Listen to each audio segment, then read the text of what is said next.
Olá e bem-vindos! Olha, hoje a gente vai mergulhar num tema que eu acho fascinante, que é quase um mistério, Um mistério bem comum, eu diria. muito comum. Por que, afinal, tanta gente desiste de aprender a programar? A gente sabe que é difícil, mas as fontes que a gente analisou sugerem que a resposta não está nos detalhes técnicos, nos códigos. Pois é.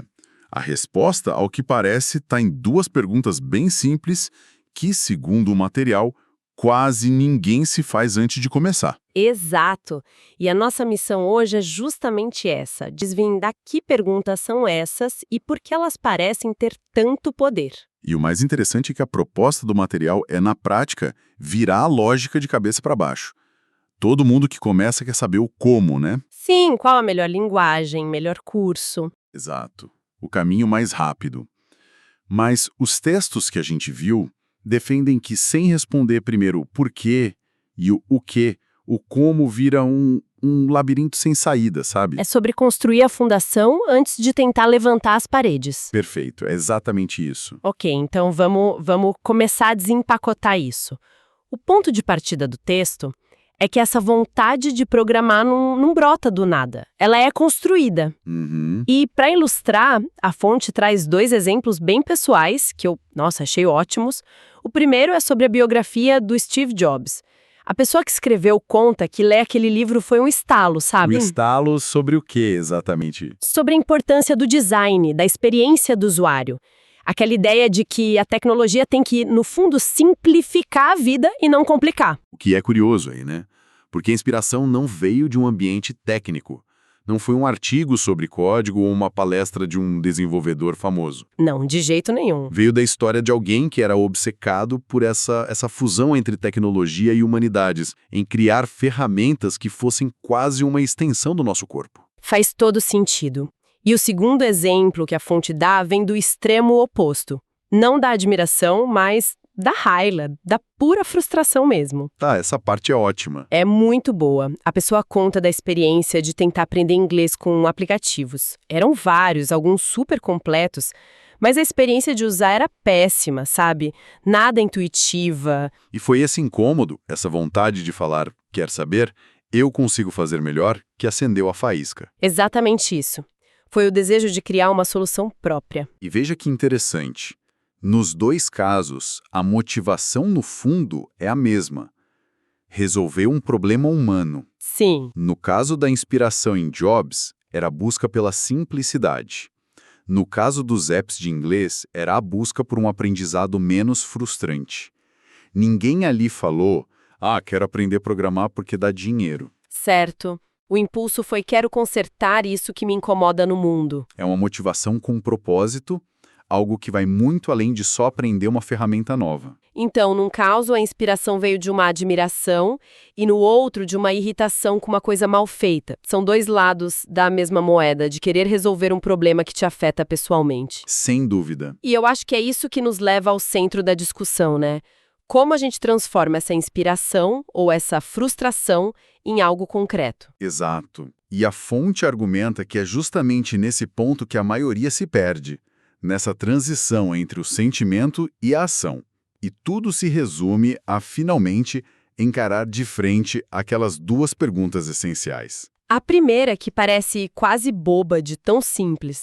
Parece, mas não é. A pergunta é: por que você quer programar? Parece simples, mas o texto dá um alerta importante. Pense profundamente. Não é uma resposta de uma linha só.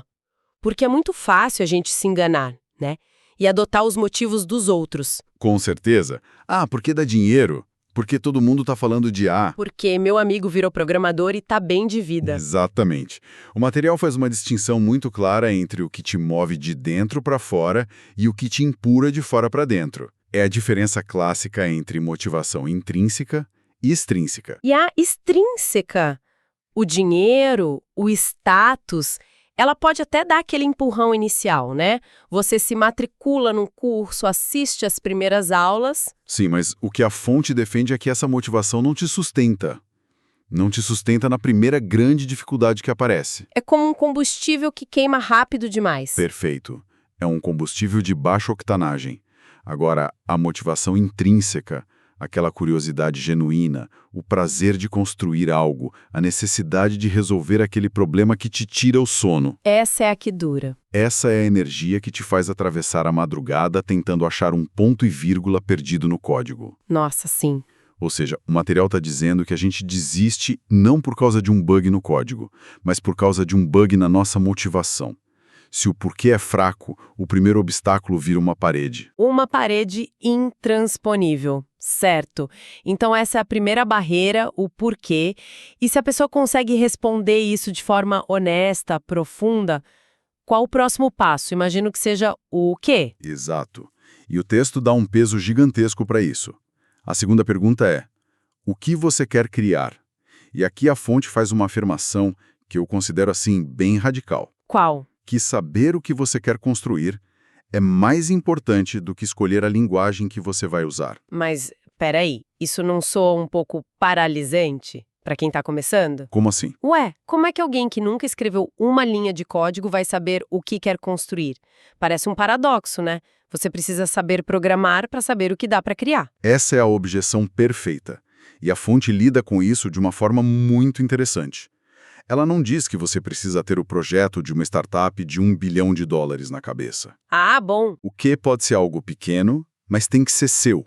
Por exemplo, em vez de um objetivo vago como quero aprender Python, o objetivo poderia ser quero criar um programinha que organiza minhas fotos automaticamente. Entendi. Ou quero fazer um site simples para a loja da minha tia. Exatamente. É a diferença entre aprender a usar um martelo e decidir construir uma cadeira. Nossa, boa analogia. Se o seu foco é a cadeira, você aprende a usar o martelo como uma consequência natural do processo. E não o contrário. Isso. A fonte argumenta que a pergunta errada que todo iniciante faz é: qual linguagem devo aprender?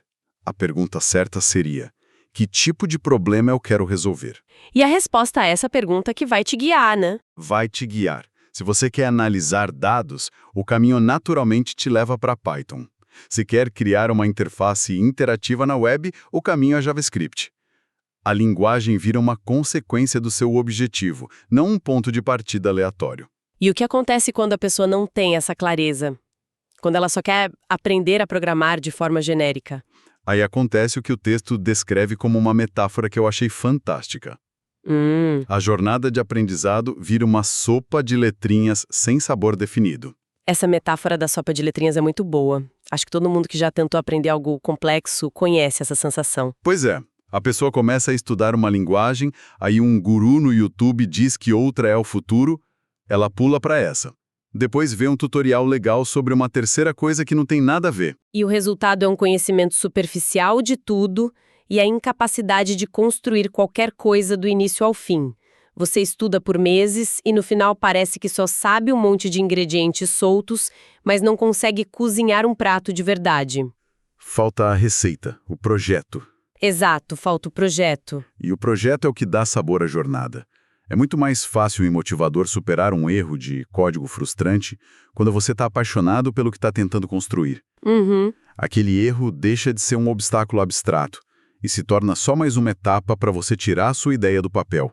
O propósito transforma a dificuldade. Essa ideia de ser um criador e não só um aprendiz de ferramentas me faz pensar em outra parte do material, aquela analogia com a arte, com o Leonardo da Vinci. Totalmente.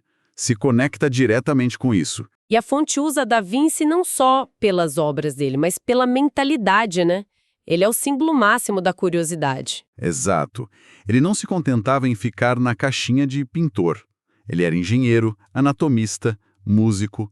Ele não se perguntava o que eu deveria pintar agora para agradar o mercado. Não. Ele seguia a curiosidade dele, onde quer que ela o levasse. E uma área acabava alimentando a outra, né? De formas totalmente inesperadas. Mas aí a gente não entra num paradoxo?